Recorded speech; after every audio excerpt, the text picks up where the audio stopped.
بیگم نے مجھے office phone بھی کیا کہ گھر آ جائیں، اماں کی طبیعت خراب ہے، مگر میں نے یہ کہہ کر ٹال دیا کہ آفس کا کام زیادہ ہے، میں لیٹ آؤں گا، تم اماں کو دوائی دے دو، میں اماں سے صبح ملاقات کر لوں گا۔ اس رات اماں سوئی تو پھر کبھی نہیں جاگی۔ میں کتنا تڑپا تھا، کتنی بار اپنے وعدے وفا کرنے کی قسمیں کھائی تھی، مگر اس دن وہ سچ مچ ہی روٹھ گئی تھی۔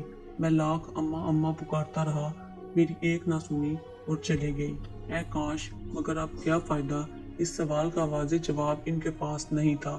ان کو خیال آیا کہ یہ روایت بدلنی چاہیے، کسی بھی قیمت پر بدلنی چاہیے، اس نسل میں نہیں تو آئندہ نسل میں، بیٹے کے ذریعے نہیں تو پوتے کے وسیلے سے۔